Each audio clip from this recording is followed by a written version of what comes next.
cardiopatía, válvulas no se realizan en población. Tengo entendido que podría ser de 3 a 6 meses. Como no se realizan totalmente en población. En las válvulas biológicas no realizamos anticoagulación, solamente puedes dar antiagregación, aspirina. En válvulas biológicas puedes dar aspirina 3 meses. Si concomitantemente al procedimiento tú crees que hay un riesgo del paciente concomitante, ¿no? Por ejemplo, aparte de la válvula, de repente el paciente es un vascular, ¿no? O sea, tiene factores de riesgo cardiovasculares adicionales.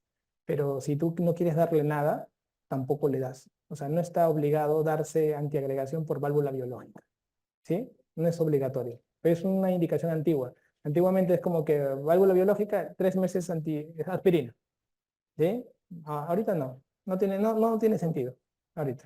Doctor, y otra consulta más. Nos mencionó que en endocarditis, en casos de Brucela, el tratamiento es sí o sí quirúrgico. Sí, siempre.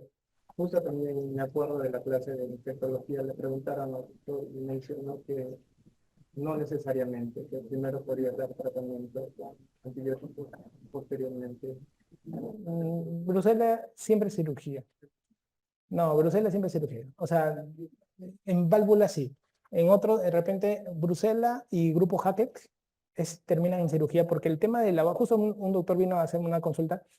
En caso de la Brucela, bien yuca que la Brucela, porque tú sabes que las válvulas no tienen irrigación directa. Es como que el antibiótico llega porque se están lavando se están lavando con la sangre. Entonces, eh, tratar brucela con antibióticos, si alguien se recuperó de una brucelosis por endocarditis, no fue brucela, probablemente fue otro germen. Entonces muchos infectólogos y tienen esa idea, ¿no? De que, oye, mira, tratamos una endocarditis con brucelosis porque hicimos una mejor mezcla farmacológica y te venden ese sueño, ¿no? Pero se ha demostrado que los pacientes que tienen brucela o sea, no mejoran con antibiótico, terminan en cirugía 100%. O sea, porque es mejor que te vayas con ese concepto, porque si algún día te topas con un paciente, no estar vendiendo la ilusión que de repente ojalá que se aferre el antibiótico, ¿entiendes? Y va de frente. Y están en las indicaciones como que a ciegas. O sea, pero es yuca diagnosticarlo, porque esas fiebres, a menos que tengas mucha clínica, ¿no? Del paciente real, ¿no? Son los síntomas. En caso de dar tratamiento, no es que los síntomas puedan revertirse de un C a un B. No. Los síntomas van a permanecer a pesar del tratamiento. Sí. O sea, las fallas estructurales, las clasificaciones de falla, no mejoran, no mejoras tu puntuación. Lo que pasa es que cada falla, A, B, C, D, es como que tienen un puntaje de supervivencia, digamos. Entonces, como que hagas lo que tú hagas, ¿no? Tú ya quemaste un porcentaje de supervivencia. ¿Entiendes? Es como que tú me dices, doctor, yo me voy a portar bien, ¿no? Yo me voy a portar bien. Yo creo en ti, ya, me voy a portar bien, ya listo, yo te creo en ti. Ya, pero es algo que puede ser reversible porque es algo que creemos en que tú te vas a portar bien. Pero, por ejemplo, tú vienes y ¡pa! Te cortas un brazo. Y luego viene y me dice, doctor, ahora me voy a portar bien y que me crezca el brazo. No, eso no va a cambiar. O sea, por más que te portes bien, ya estás sin brazo. O sea, por más que hagas todo lo que tú hagas, no te voy a tratar igual. Estás grupo discapacitado. ¿Entiendes? Es como que igualito ocurre en el corazón. Basta que tú cambies de un B a un C, hagas lo que tú hagas, ya es otro grupo totalmente. Así el paciente tranquilo, está hermoso, todo, porque tienes que cambiar tu mentalidad, tiene que ser que debe ser más agresivo con ellos. 100%. ¿Ya? Doctora,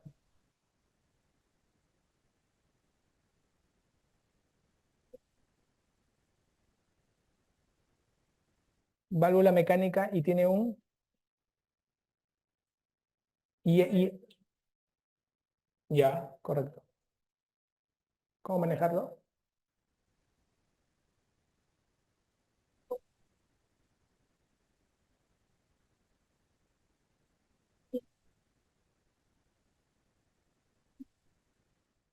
Ya. No, lo que pasa es que normalmente la doctora me pregunta si tienes un paciente con válvula mecánica y el INR es 9 y está asintomático, ¿cómo podríamos manejarlo? En realidad, la mayoría de pacientes, si son asintomáticos, tú tienes la opción de suspender la warfarina, número uno, y en 72 horas, teóricamente, debe corregir el proceso, pero cuando tú tienes más de 9, lo que tú has leído es un corte, es un estudio que más o menos se publicó hace más o menos en 2008, 2009, donde hacían cortes de 9 y 10, porque era una clasificación de decisión de 9 y 10, porque decían todos los pacientes que tengan menos de 9 con suspensión de 3 días podrían volver a revertir y se le da vitamina K endovenosa, se le suspende la warfarina y en 72 horas tendrías que revaluarlo con un nuevo INR, ¿no? Siempre y cuando sea asintomático, pero si tiene alguna condición aguda o un sangrado, tienes que ponerle plasma, ¿no? Eh, Ahora, eso con los dedos, porque nosotros en el día a día, si tú te pasara con un paciente, si tienes un paciente con 9, lo primero que nosotros hacemos es que si todo paciente que tiene menos de 10 en general, se lo suspende a todititos. Es decir, te pasa con cualquier paciente frágil, mayor de 70 años, de 80 años, menos de 10 en general, cualquiera, menos de 10, suspendes la warfarina 3 días. 3 días. Le tomas un INR en 3 días. Eso de colocar vitamina K y todas esas cosas, floro en verdad, ¿ya? Pero por protocolo debes colocarle, ¿ya? La vitamina K endovenosa. Intramuscular no le puedes colocar a nadie de ellos, puede ser un hematoma gigante, ¿ya? Y debes volver a controlar el INR. Y si el INR ha bajado más de 3 puntos, ponte de 9 a 6, tranquila. O sea, nuevamente espérate unos 2 días, 3 días más, INR de nuevo, dosaje, mira si está en 3, 4, puedes volver nuevamente a una pauta. Inicias pauta de nuevo de warfarina por una semana y haces tu tratamiento de una semana y dosaje por semana hasta llegar al mes. O sea, lo estás monitorizando cada semana, cada semana. Pero tienes que jugar con esa pauta. Te estoy respondiendo casi como un monólogo porque me has hecho una pregunta muy, muy dirigida, ¿ya? Porque es un tema muy específico ya de la especialidad, ¿ya? Pero nosotros tratamos de que cuando son valvulares, pacientes valvulares, y son frágiles, a gente, ponte más de 80 años, 90 años, tratamos de sí monitorizarlos muy estrechamente, o sea, INR mensualmente, incluso ahora venden los dispositivos de INR digitales, o sea, para que tipo de hemoglucotest, que se hagan y en su casa se están midiendo, porque es muy fácil que ellos se vayan muy por arriba o muy por abajo. En pacientes que toman warfarina no pueden comer hojas verdes, por ejemplo, ¿no? Entonces ellos están comiendo su lechuga, están comiendo sus espinacas, todo eso, y su INR está muy bajo. Y eso puede generar coágulos en la aurícula izquierda, en la orejuela. Entonces se vuelven protrombóticos. Entonces, también hay que tener cuidado con esos casos, ¿ya? Pero normalmente nunca te van a preguntar si suspendo y le doy vitamina K endovenosa si es menos de 9.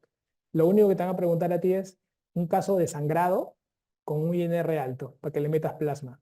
Eso sí te van a poner, porque eso es lo que está, digamos, todo el mundo lo ha consensuado, pero lo otro no está muy consensuado, porque todo paciente con más de 3,5 se suspende la warfarina y debería ser una emergencia y debería ser manejado en un hospital, ¿ya? Sino que nosotros hacemos adaptaciones a la nuestra. A ver, vamos a ver algunas preguntas. Esta pregunta es sobre clase anterior. Según el esquema de arritmias de Workbook, algunos libros Workbook tienen QRS estrecho 0.12. No obstante, en Villamemo y algunas otras bibliografías mencionan QRS ancho. ¿Cuál me baso? Es que lo que pasa es que en el Wolf, yo lo dije incluso, en el Wolf Parkinson White, el patrón más constante es que sea estrecho. Y lo que van a encontrar ustedes es que cuando vean un Wolf Parkinson White con QRS ancho, es un Wolf Parkinson White bloqueado, así se llama. Y que es otro patrón. Es como que el 50% de los Wolf que ustedes conozcan van a ser estrechos y el 50% de Wolf van a ser bloqueados. Por eso que van a encontrar QRS estrechos y QRS anchos. Y por eso que no los catalogo yo como estrechos o anchos, sino como que los pongo en el medio. ¿Ya? Por eso que van a tener, no te van a preguntar, Luis, que los catalogues en uno de los dos. Lo que, como te puse en clase, más van a querer que hables más del haz de Ken, que hables del que es PR corto y la onda delta, pero no se van a meter mucho con el QRS porque es un nivel un poquito más de complicación. Entre un prolapso de un festón de válvula mitral y un absceso aórtico, ¿cuál es criterio mayor de endocarditis infecciosa? En realidad, esta es una pregunta, esta es una pregunta reconstruida, la que me hacen acá, que yo creo que la inventé. Es una pregunta de NAN antigua, que del 2000, no sé si es el 2008, ¿no? Melanie, me corriges, pero lo he visto en bancos de NAN, porque en ese tiempo reconstruíamos bancos, porque el criterio mayor es cualquier imagen asociada al daño endocárdico. Y tranquilamente, un absceso siempre va a ser más que cualquier cosa. O sea, daño asociado a abscesos va a ser más. Un prolapso, netamente, no necesariamente es un daño. Ustedes han visto, ¿no? No necesariamente es un daño asociado. Pero un absceso sí. Eso sí podría ser tener más peso. En la clasificación de Forrester, ¿puede repetir lo de las presiones en cada grupo? No seas mala, pero. 18 milímetros de mercurio es en las presiones de pulmón, como corte, y 2.2 es el índice cardíaco en el tema de corte cardíaco. Esos son los puntos, 18 y 2.2, así. Y ya sobre esos haces el cruce, para que hagas el cruce de las 4 ventanas. Balón de contrapulsación en pacientes con aneurisma de aorta, está con aneurisma de aorta torácica, está contraindicado. No le meterías ni fregando, ¿verdad? Para romper la aneurisma de aorta, no seas mala. La Melanie quiere matar a alguien, creo. Doctor, ¿por qué no utilizamos otro anticoagulante además de warfarina en el tratamiento quirúrgico valvular? Porque no tienen el efecto de la warfarina de bloqueo tan completo que tiene. La warfarina bloquea demasiados factores y las válvulas son demasiado procoagulantes. El índice cardíaco es el gasto cardíaco dividido entre la superficie corporal. En insuficiencia cardíaca por edema agudo de pulmón se inicia furosemida. ¿Cuál es la dosis? Están tratando ya. Una ampolla, las ampollas de 40 miligramos, le meten ahí. ¿Cómo se realiza la fluidoterapia en un paciente con furosemida? ¿Cómo se realiza la fluidoterapia en pacientes con furosemida endovenosa? Fluidoterapia, o mejor dicho, será la misma pregunta anterior, ¿no? Endovenoso, nada más nos metemos ampollas endovenosas y los secamos a los pacientes. No los hidratamos, justamente queremos secarlos. Le metemos furosemida, una ampolla cada 8 de furosemida para que se sequen todo lo que se pueda. Y miramos la diuresis. Tratamos de que nuestro control es con diuresis. En el derrame pericárdico se puede dar diuréticos. Un derrame pericárdico, miren, esta es una buena pregunta de Claudia, porque yo veo que ustedes, por ejemplo, yo encuentro en mi consulta diaria pacientes que tienen, por ejemplo, varices con las piernas hinchadas, que los médicos le dan diuréticos. No sirve. Las varices con las piernas hinchadas con diuréticos no sirve, por ejemplo. La otra vez una señora viene y me dice, doctor, tengo unos calambres horribles en las piernas, pero demasiado horribles, tan horribles que el calambre me sube de las piernas hasta la espalda. ¿Así? Y luego le hago una ecografía y la paciente tiene una insuficiencia venosa bilateral, brava, no severa, es quirúrgica. Le hacen los prequirúrgicos y encuentran una hipocalemia de 2.7 por la furosemida que le han estado dando todo el tiempo. Y los calambres bravazos que tiene son más que por la hipocalemia que por el problema de insuficiencia venosa. No le den furosemida. Igualito, un derrame pericárdico es un derrame que no va a cambiar con los diuréticos. Es un tema de presiones internas de esa zona. Ustedes saben que el derrame puede ser por qué orígenes, hemos visto ahí, ¿no? Crónicos, no va a cambiar. Y si fuera urémico, ¿va a cambiar acaso por diurético? No va a cambiar. Entonces siempre tengan cuidado con esos tópicos. Los diuréticos sirven cuando el agua está en el pulmón o cuando está en las piernas, pero por origen cardíaco. Paciente con trasplante cardíaco debe recibir de por vida anticoagulantes, ¿no? Aspirina nomás. A ver acá. A ver, dice acá. Todo, bueno, H2 usted menciona que un paciente categorizado como B se tiene que dar yeca, así esté asintomático. Entonces, o sea, todos los pacientes que vienen con hipertrofia ventrículo izquierda asintomático deben ser medicados, sí. Todos. Todos. ¿Por qué? Porque la hipertrofia ventricular izquierda se remodela. Lo que crece, luego se transforma en cemento. ¿Cuál es el punto de corte de BNP para descartar IS? 400, pero eso depende de los laboratorios. Más de 400 ya es insuficiencia.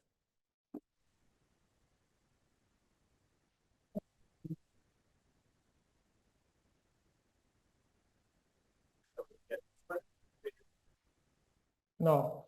Buena pregunta. Dices, tenemos YECA y betabloqueantes. ¿Cuál es el criterio de iniciar con uno o con el otro? Se inicia con YECAS porque los dos tienen el mismo resultado para una hipertrofia ventricular izquierda, ponte, ¿no? Pero si tú tuvieras una arritmia asociada, entonces vas por alguien que tenga más cobertura, ¿no? O sea, el efecto, por ejemplo, de hipertrofia pura va solo con YECA y va muy bien, porque evitas la remodelación. Pero si, por ejemplo, tienes una hipertrofia ventricular más una, no sé, una taquicardia asociada que te da palpitaciones, tú dices YECA y un betabloqueante también porque me ayuda a parar la taquicardia, porque me va a ayudar la parte adrenérgica, digamos, ¿no? Cuando nosotros metemos betabloqueantes es cuando el daño estructural se ha manifestado ya de manera clínica, uno, por ejemplo, daño estructural manifestado de manera clínica, infarto, ¿no? Infarto ya se manifestó ya, pero una hipertrofia ventricular izquierda no se manifestó de manera clínica, entonces ¿por qué le das el beta bloqueante? Pero una hipertrofia ventricular izquierda con arritmia que tenga palpitaciones se manifestó o no. Sí, le doy YECA y su beta bloqueante también, un cachito para que no le dé sus taquicardias. O sea, las beta bloqueantes lo que hace es control de la parte adrenérgica, nada más. Pero el YECA te ayuda en la parte de la remodelación cardíaca. Por lo tanto, siempre va a ser el primero que vas a dar, el YECA. Si no lo tolera. ARA2 si no tolera YECA. Si el paciente es diabético, YECA también. Sí, YECA. YECA va bien con corazón de diabético. Excelente. Independiente, porque no piensas en proteinuria, estás pensando en proteinuria, por eso me dices ARA2. Si tiene nefropatía diabética, ARA2 es primero que YECA, pero por nefropatía diabética. Pero como estamos hablando de hipertrofia ventricular izquierda, YECA. Ujú. Pero sí, pero así los maneja. Vas a ver que algunos dicen, oye, ¿por qué le dicen YECA con beta bloqueante? Este, las pepas de pericarditis postinfarto. Oye, ya he hablado de eso ya. Y todavía me dicen las pepas todavía. Oye, Omar. No, no, no tiene que escuchar la clase. Ya le he hablado eso ya, las pepas de pericarditis postinfarto le he hablado ya. En la clase de infarto, en la parte de complicaciones vas a chequear. Si tienes endocarditis por hongos, ¿también va de frente a cirugía? Buena pregunta, ¿no? Sí. Los hongos también son yucas, ¿no? Pero nunca vas a encontrar causas así nomás por hongos. También es difícil encontrar esas causas, ¿no? Pero son los malos. Mira, si el estafilococo aureus, que es el más frecuente, va a cirugía en el 60% de casos, un hongo, no, ¿tú crees que no va a ir? Va. ¿A partir de qué tiempo se considera válvula protésica precoz? Esta vaina es un concepto teórico de las guías, ¿ya? Hoy nosotros no usamos el concepto precoz, tardío, porque esa vaina de que cortan 2 meses, precoz menos de 2 meses con la válvula, tardío más de 2 meses a un año con la válvula, para la guía nomás, para que aguante la guía y las preguntas para saberlas, ¿ya? Y esto de válvula precoz, y estas son preguntas, por ejemplo, del MIR, ¿no? Precoz y tardía son preguntas del MIR. ¿Por qué? Porque los españoles se basan mucho en la guía europea de endocarditis, que cuando ellos sacaron, le dan mucho valor al tema de precoz, tardío, esos conceptos. Los americanos sacaron en 2015 su guía de endocarditis y les llegó todo, y estafilococo aureus para todo, nos llega al tiempo, y todo es lo mismo. Entonces, nosotros para Perú, esta pregunta adaptada sería protésica, que les dije, epidermidis, para todo el mundo. Y con eso se cierra. ¿Ya? Por eso que no es bueno leer literatura MIR. Cuando leen academias españolas, tengan cuidado. En un paciente con insuficiencia cardíaca y fibrilación, ¿cuándo usar digoxina venolatócido? Si el paciente viene por emergencia y está descompensado y tienes lanatócido, se usa la natócido. La natócido es la versión endovenosa de digoxina. Sobre estenosis aórtica, ¿por qué en un paciente con bajo riesgo el tratamiento no es percutáneo TAVI? No, más bien alto riesgo es TAVI, ya que es menos invasivo. Si tienes billete, no hay problema. No quieres riesgo, no hay problema. Pero no se puede decir eso, ¿no? Entonces, pero en realidad es por eso. En realidad es por eso. Un paciente, el TAVI es costoso, pero, y el TAVI es costoso, todas las cirugías endovasculares son costosas, y el tratamiento se le deja, se supone que buscas hacer el menor riesgo posible de daño. El paciente se le hace esto y al día siguiente se va a su casa, como si fue a sacar una muela, pero justamente para que no tenga efectos postoperatorios, tiene que tener, digamos, son mayorcitos, son pacientes muy delicados, muy lábiles. Por eso es. Pero si tú tienes bajo riesgo, ponte eres un chibolo joven, ¿por qué no le colocas un TAVI? La respuesta es facilísima. ¿El TAVI es válvula biológica o mecánica? Biológica. Entonces, si tú tienes bajo riesgo y te dicen que te van a meter una válvula biológica, ¿y tú qué dices? Espérate un ratito, me vas a meter una válvula biológica ya, pero ¿me vas a abrir el pecho en 15 años? No, está loco, yo quiero que me metas una vaina para que me dure toda la vida, porque tengo para rato. Me voy a casar 4 veces. Ay, discúlpame, entonces, ¿entienden, no? Cuando hay una falla cardíaca aguda con un fenotipo húmedo frío, ¿por qué se inicia vasopresor? ¿Cuál es el húmedo frío? Shock cardiogénico. ¿Por qué iniciamos vasopresor? Ay, mira, la pregunta dice, ¿y no sería mejor potenciar primero con inotrópicos? Tenemos fórmula de gasto de presión arterial. Presión arterial es igual a gasto cardíaco por resistencia vascular periférica. Entonces, tenemos shock cardiogénico. Shock cardiogénico, ¿cómo está el corazón? Para abajo. Entonces, gasto cardíaco está abajo. Entonces, ¿qué podemos mejorar? La resistencia vascular periférica. Entonces, le metemos primero resistencia vascular periférica para arriba, noradrenalina. Ya si con la noradrenalina no logramos mejorar la presión, dijimos, pucha, no importa, activamos plan B. Quemar lo último que queda del pobre corazón. Y ahí recién inotrópicos. Y ahí se activa inotrópicos. ¿Ya? Antiguamente quemaban de inicio y se demostró más mortalidad. Por eso es que ahora se quema primero vasopresor y después inotrópico. Vasopresor, noradrenalina de elección. De inicio, en shock cardiogénico, primera elección, primer paso, noradrenalina. De elección, noradrenalina. Claro, de inicio. Te van a decir de inicio. Shock cardiogénico, medicamento inicial, noradrenalina. Si no responde a noradrenalina, dobutamina. Sí. En la insuficiencia cardíaca, en la prevención de muerte súbita, en los antiarrítmicos también está indicado la digoxina y beta bloqueante. Sí, también la digoxina, sí. En los antiarrítmicos también está, pero como les digo, la ivabradina para muerte súbita estaría más poderosa la ivabradina, ¿no? Cada año, antes, por ejemplo, por eso que mis clases van cambiando cada año, ¿no? Yo te voy hablando del 2024, es porque las guías han cambiado también. No te voy a repetir una clase de 2023, 2022, 2021, sería una falta de respeto para ti. Vas a encontrar un 80% parecido y un 20% diferente, porque la medicina avanza pues cada año. Por eso que hay algunas preguntas que me pueden hacer porque alguien vio la clase anterior, quizás o tiene un apunte, pero cada año va cambiando, ¿no? La digoxina, por eso ha quedado un escalón. Cada año la guía, ¡pum!, lo tira un escalón más abajo. En prevención de insuficiencia cardíaca mencionó que DAI se podría colocar en Brugada y...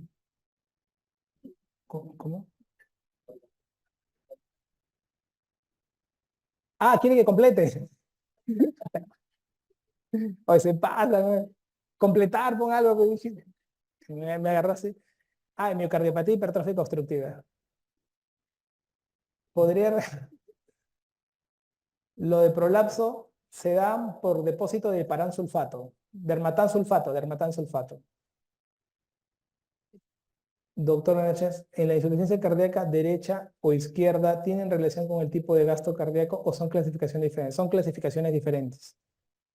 Cuando nosotros estamos, Orlando, mira, cuando nosotros hablamos de insuficiencia cardíaca, no hablamos de derecha o izquierda. Ustedes cuando presenten un caso en el hospital, nunca se les ocurra decir paciente que viene por insuficiencia cardíaca derecha o paciente que viene por insuficiencia cardíaca. En ese momento la historia clínica está volando y ustedes atrás de ella. Nunca hagan eso. Ustedes nomás dicen paciente que viene con insuficiencia cardíaca, ¿no? Nada más. ¿Por qué? Porque la palabra derecha o izquierda fue creado por los semiólogos de los años 1800 para explicar justamente que la clínica existía clínica derecha y clínica izquierda, ¿no? Y eso hasta nuestros días se sigue manejando por un tema de enseñanza. Pero no existe en la medicina, en las guías, hablar de clínica, o sea, insuficiencia cardíaca derecha, izquierda, no, eso es docencia. La insuficiencia cardíaca es una sola. Que haya enfermedades que tienden a debutar muchas con predominio derecho o izquierdo es otra cosa, pero es una sola. Por eso que ustedes recuerden, igualito con el gasto cardíaco. De un paciente, de las causas de insuficiencia cardíaca, 90% son gasto bajo, 10% son gasto alto. Por eso que nadie habla de insuficiencia cardíaca gasto bajo. Todos suponemos que estamos hablando de gasto bajo. Solamente diríamos gasto alto si fuera alguna de gasto alto, porque sería excepción a la regla, ¿no? Porque suponemos todos que son gasto bajo. Si un examen nos viene que examen se pide primero para estudio de valvulopatía y hay eco transesofágico, eco transtorácico, ¿marcaríamos transesofágico? No, te dice primero transtorácico. ¿A ti te gustaría meterte algo por la boca de inicio? No seas mal. O sea, también ahí hay un... Tú acuérdate, pues, ¿no? O sea, primero por afuera, ¿no? Una mirada. Y si hay una... Y si hay algo, tú ves, pues, ¿no? Yo creo, todo, siempre, siempre, toda valvulopatía, primero es eco transtorácico, toda. ¿Y por qué pedimos transesofágico? Porque cuando tú encuentras detalles, daños de la transtorácica, cuando tú le haces la transesofágica vas a encontrar más variables que van a ayudar ya con fines de cirugía. Los seres humanos con transtorácico estamos felices haciendo controles, pero transesofágicos ya estamos pensando en hacer un diagnóstico tan limpio y pensando en algo más de tratamiento, ¿ya? Eso es muy importante. Pero la pregunta es muy buena. A mí me gusta este tipo de preguntas de Angélica. ¿Por qué? Porque son las preguntas de Conareme. Estas son las preguntas de Conareme, porque te hacen, parecen una pregunta simple, pero es una pregunta que te hace dudar. Porque tú dices, oye, si me ponen, ¿qué marcaríamos primero? ¿No? Ellos te ponen mucho eso del primero, inicial, ¿no? ¿Qué haríamos finalmente? ¿Cómo quedamos? ¿Vamos o no vamos? Esas preguntas, así como que te hacen que tú digas sí o no, son de ellos, pues, ¿no? Peor todavía las preguntas del MINSA que he visto ayer. ¿Cuántas? ¿Ha visto esas? Yo ya le he resuelto el examen ya. Ya le he resuelto ya. Un chiste ese examen. Con el doctor Vladimir lo hemos resuelto. ¿Cuántas reuniones tienes que hacer para logística, para... un vacilón es. Están resolviendo lo administrativo, de acá están resolviendo la pregunta. Doctor, esta pregunta para los médicos, pero yo estudié esto, no necesito ser médico, me decía. Si tengo un paciente con insuficiencia cardíaca y fibrilación auricular, con una depuración de creatinina baja, ¿qué medicamento para el control de frecuencia se usaría? Ya no sería, ¿cómo dice? Si tengo un paciente con insuficiencia cardíaca y fibrilación auricular con depuración de creatinina baja, ya. ¿Qué medicamento para el control de frecuencia se usaría? Ya no sería digoxina y se usaría beta bloqueante.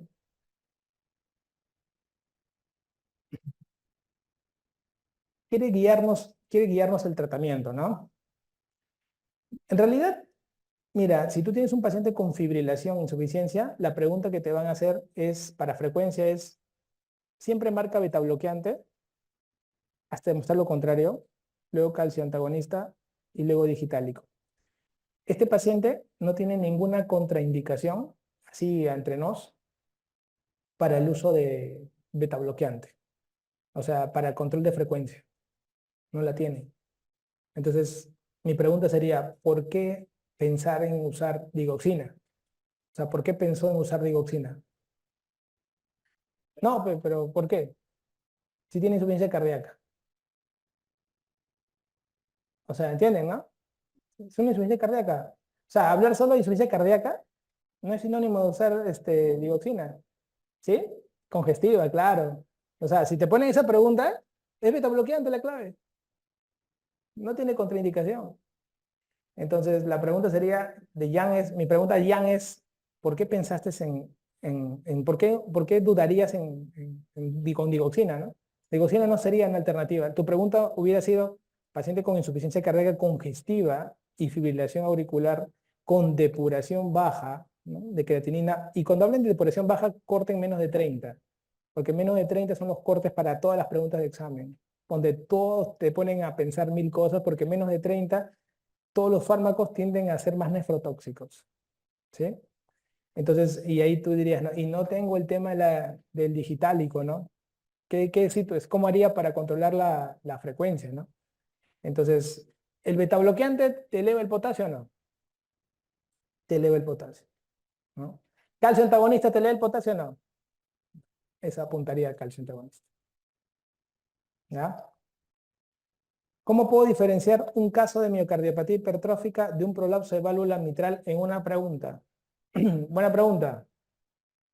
Ambos tienen el mismo comportamiento por el soplo, ambos. Pero hay una diferencia, pues. ¿Cómo se origina la pregunta?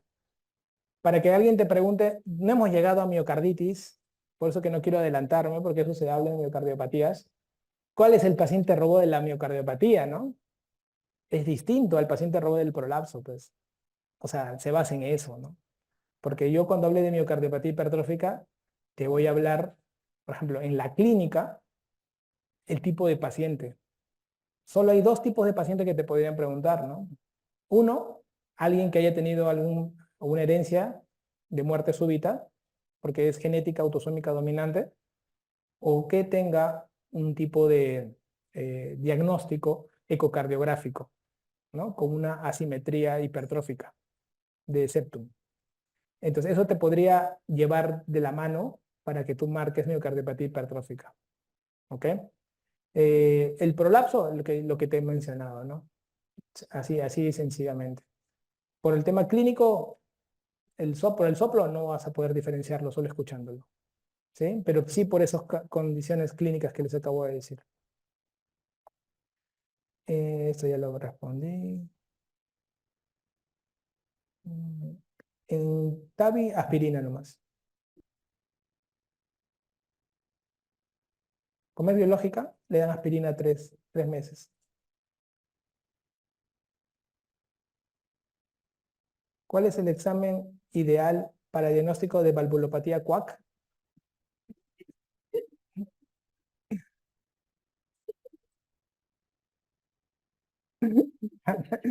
La gente la muerde. ¿Cuál es el examen ideal para el diagnóstico de valvulopatía? ECOPEM. Indicaciones para el uso de balón de contrapulsación intraórtica, shock cardiogénicos. Endocarditis, nos quedaríamos con aórtica o mitral. Junta médica. Esas preguntas, cuando esas preguntas vienen así en los Telegram, cuando hacen, ¿no? Chicos, ¿cómo quedamos entonces? ¿No? Como si la CONAREM me tiene grupo, ¿no? Ya, por si acaso, ya quedamos aórtica, quedamos todos. Ya, no, en Perú, aórtica ha venido en los exámenes de sub para cardiovascular, aórtica. No hay estudios peruanos que te levanten aórtica, eso es lo malo. En el mundo hay más publicaciones con mitral, pero en preguntas de examen en Perú han venido aórtica como clave oficial. Eso te puedo decir, ¿ya? Entonces te deja la duda, ¿no? Y como la válvula que más se opera en Perú es aórtica, nos cerraríamos en aórtica. Chasvax ya no incluye sexo femenino. Para este próximo examen debemos tomarlo en cuenta. Sí, claro que sí. Tienes que tomar. ¿Cómo? Chamo, ¿qué está pasando? Oye, tienes que tomarlo, claro que sí. Y si está venido, ¿podría repetir en cuanto a la clínica de estenosis la fase avanzada de FA? No, no, no. En la estenosis mitral se puede perder, cuando hay FA, se puede perder el refuerzo presistólico. De eso estaba hablando. Cuando Allá, cuando un paciente postinfarto desarrolla bloqueo de MOVIX 1 es por compresión arterial coronaria derecha o específicamente descendente posterior. Esta pregunta, ¿cómo le responderían? Un paciente postinfarto desarrolla bloqueo de segundo grado MOVIX 1. 1 es I, acuérdense, inferior, que puede ser por compromiso de quién, de la arteria coronaria derecha o la descendente posterior, cualquiera de las dos. Derecha o de la descendente posterior, cualquiera de las dos. Normalmente la afectación de quién es, de la derecha, lo más lógico. ¿Por qué? ¿Y por qué no la descendente posterior, doctor? Porque yo qué te he enseñado. ¿Dónde se tapan las arterias? ¿Dónde se tapan? Proximal. Les enseñé eso. Las arterias coronarias estaban proximal, por eso existen los bypasses. ¿Sí? Son aterogénicas proximales. Clínica de hipertensión arterial maligna, el papiledema. ¿Un absceso crónico en piel puede repercutir en válvulas del corazón? Sí. Endocarditis. Por Staphylococcus aureus. Una pregunta respecto... Sí, ahí tal vez, mira, Melanie, ¿ves? Lo que te había dicho, mira. Sí, doc, es respecto a una pregunta antigua que tiene como respuesta absceso. Si yo la he creado. O yo la he creado esa pregunta, la he creado y está en un banco antiguo en Facebook. Si buscan, se llamaba Banqueo, ¿cómo le llaman? Bancos Villamérica, sí, antiguo, que ya no está activo ya. Tiene como 23.000, 24.000 seguidores. En ese tiempo tenía tiempo, pero ya no te hace el bloqueo. Y dice, y en una dilatación aórtica torácica que no haya criterio de aneurisma sería contraindicado el balón. Dilatación de aorta torácica nadie lo metería. ¿Por qué? Porque antes de meter el balón metemos guía y podemos perforarla. ¿Podría el manejo de sangrado cerebral en caso de INR elevado? ¿Cómo? Ya. O tú estás que le interpretas bien a Noemi, ¿ah? ¿Cuál es el manejo de sangrado cerebral? Sí, porque el toque le sacaste. ¿Cuál es el manejo? No, plasma.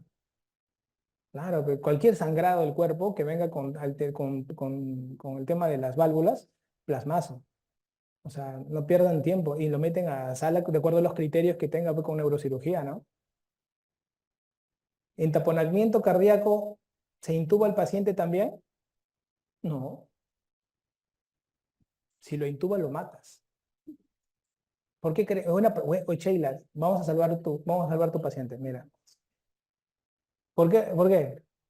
Claro, o sea, si tú lo echas al paciente, ¡pa! Paro.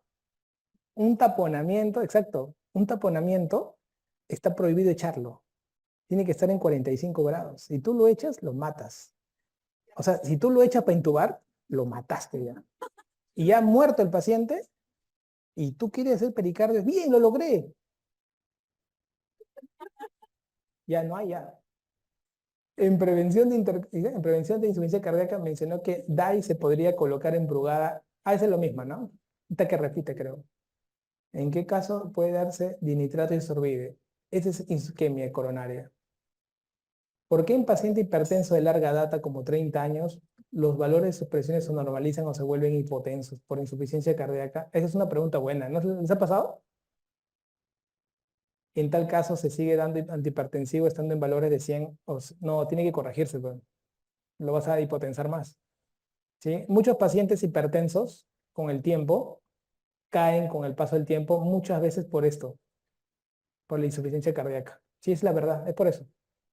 Porque están fallando en insuficiencia cardíaca, que se les cae todo el circuito. Y es verdad eso. Enfermedades que cambian con los años, presiones que mejoran por la insuficiencia cardíaca, diabetes que mejoran por la insuficiencia renal. ¿Ya? Y en el caso de un paciente diabético controlado, pero que estuvo en shock séptico por abscesos hepáticos, con injuria miocárdica por la sepsis anteriormente, con ecocardio normal sin disnea, después se puede observar el latido en la zona donde le colocaron el CBC. Sería una... Su madre. Vamos a ver hasta que se manda una fumada, mi amiga. En el caso de un paciente diabético, dice, controlado, pero que estuvo en shock séptico por abscesos hepáticos, ya te estoy entendiendo hasta ahí, con injuria, ya te entendí. Anteriormente, con ecocardio normal, perfecto. Ya hasta acá está todo perfecto.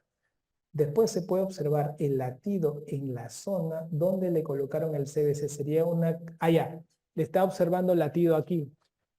en la zona donde le han colocado el lado. Ella pregunta si sería una insuficiencia cardíaca derecha. No necesariamente, está delgado. Está delgado el paciente. Muchos de estos pacientes son muy flaquitos y lo pueden ustedes notar, y en esos pacientes ustedes pueden pensar que tiene ello, ¿no? Una insuficiencia cardíaca, porque lo ven acá, ¿no? En ellos pueden hacer ustedes la maniobra de reflujo hepatoyugular. Yo recomiendo cuando tengan esos pacientes flaquitos, abuelitos, abuelitos así, tan echaditos, dice que estuvieran así. Cuando ustedes vean latido, muchachos, cuando ustedes vean latido, ni fregando tienen insuficiencia cardíaca derecha.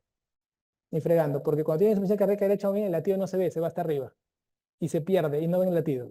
En cambio, cuando ustedes ven latido, más bien están bien, se ve que son flaquitos y su venita se ve. Clásico, le hacen su reflujo hepato y está tranquilo el señor. Pero cuando ustedes vean que alguien se pierde, dicen, no, está tranquilazo, su vena se ve durita, no, más bien está hasta arriba porque está con tremenda insuficiencia, ingurgitación yugular. En un paciente con hipertensión con riesgo cardiovascular alto, con terapia triple combinada y con tipo de falla, ya, es un hipertenso bravo, y con tipo de falla cardíaca C. ¿Qué es un tipo de falla cardíaca C? Entonces, ya, entonces un hipertenso, daño de síntomas. ¿Se podría añadir otro medicamento como la espironolactona? Solamente agregarían espiro si tienen ecocardio con fracción baja. Baja. Si no, le hacen daño. ¿Eh? Hacen daño. ¿Ya? Solamente eso. ¿Ya? Doctor, una consulta. En caso de un absceso miocárdico, ¿entraría como emergencia? Pregunta del doctor. En caso de un absceso miocárdico, ¿entraría por emergencia, sí o no? Es un criterio de imagen. Es un criterio de imagen. Es un criterio que deberías operar. Porque la probabilidad de que un absceso, y depende a qué nivel esté el absceso, el tamaño y todo eso, pero es un criterio de imagen. Si tú tienes hemocultivo positivo de imagen, tienes diagnóstico, le das tratamiento antibiótico, y si hace clínica, teóricamente podrías manejarlo, digamos, bien, ¿no? Pero, digamos, es criterio diagnóstico, no necesariamente es un criterio quirúrgico.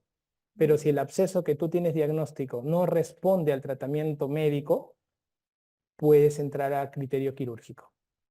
¿Sí? O sea, ser absceso dentro de una endocarditis no es criterio de una cirugía con per se, sino que no responde el absceso al tratamiento médico.